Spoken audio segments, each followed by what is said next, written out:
नमस्कार, प्रणाम सब भोजपुरिया समाज के। हम भोजपुरी विराह गायक प्रेम सागर और आप लोगों के बीच में एक छोटी सा गीत कोनो किसान के बीवी अपने पति किसान से कहत का से फरमाइश करतिया का फरमाइश है बता रहे कैसे कैसे आई गीत के माध्यम से सुनी जा।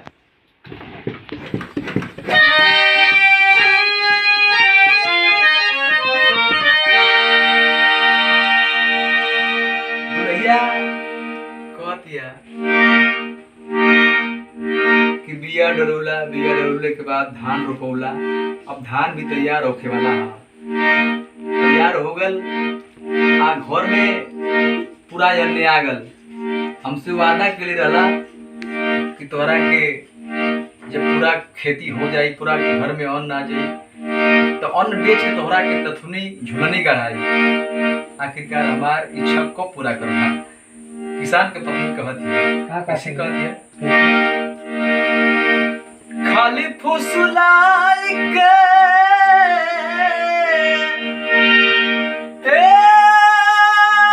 हमर बनमुआ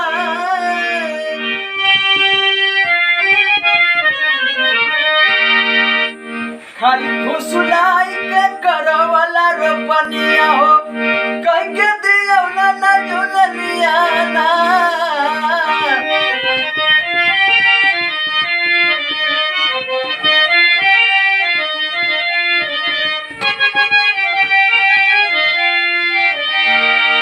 किसान समझावत का धनवा के भाव तनी बढ़े दाना धनिया हो, धनवा के भाव तनी बढ़े दाना धनिया हो, तो के गढ़ाई बन फुलिया ना।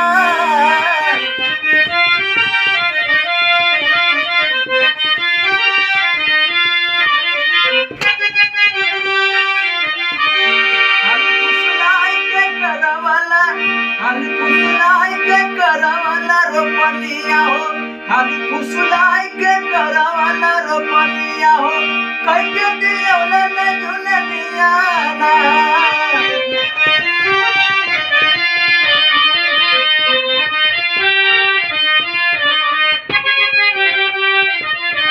धनवा के भाव तनी बढ़े दाना रनिया हो, धनवा के भाव तनी बढ़े दाना रनिया हो, तो के गढ़ाई में झुलनिया ना।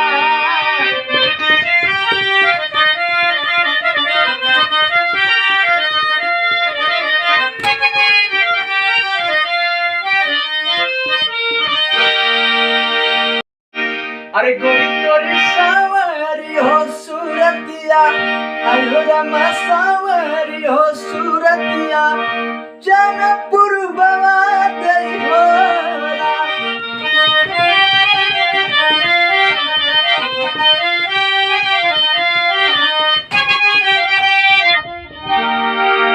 लगन जाइया हो पूर्ववा, आयो रामा जाइया हो पूर्ववा, जा बंगल बिया बस हो।